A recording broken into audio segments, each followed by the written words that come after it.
Good morning everyone. I am Sandeep Karkar. I am working as an assistant professor in the Department of Computer Science and Application in Basic College. Today I am giving my lecture on the topic Introduction to C language. C language is similar to the English language.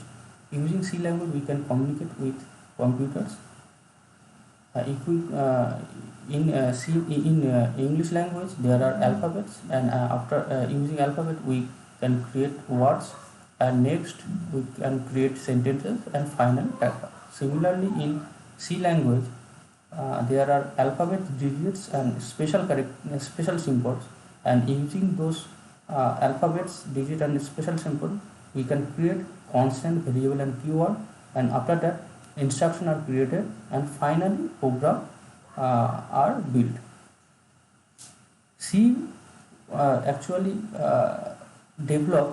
was developed in the year 1970 by Dennis Ritchie at Bell Telephone Laboratory, and C is a high-level language similar to the Java language.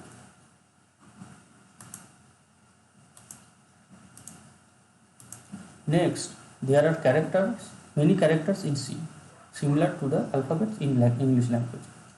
So there are alphabets capital A to capital Z and small a to small z. After that there are digits and special symbols. Using characters we can create constant, variable and keyword.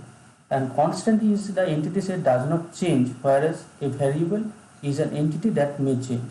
Obviously constant means it cannot change, and variable we can change the value of the variable, like x equal to 25 or x equal to 35.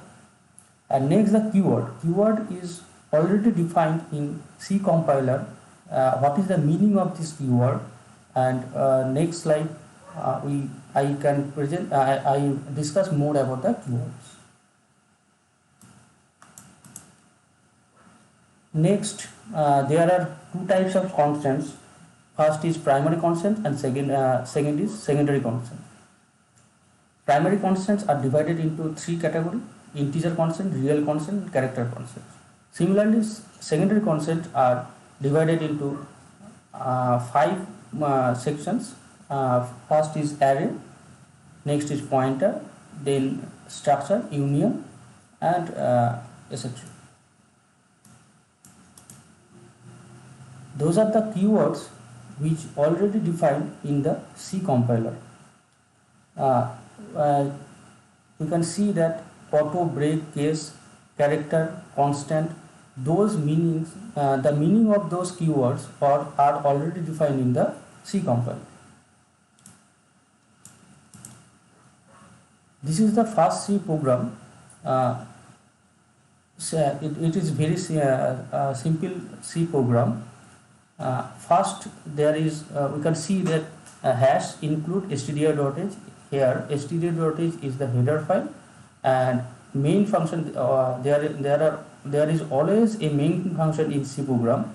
So here integer main is the main function, and we can see that the integer and float two types of variables.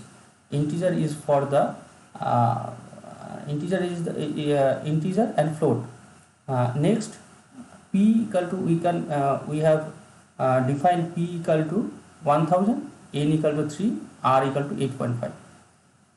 Here 8.5 is the floating number, that's why the floating variable is defined. And we all know that the simple interest formula, SI equal to p multiply n multiply r divided by 100.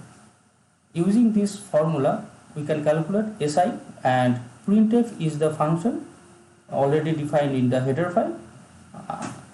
Using this printf function we can see the value of SI, which is calculated in the previous line. And finally the return 0, which is used for integer mean. Here integer is the integer variable, so there is type return 0. And thanks everyone.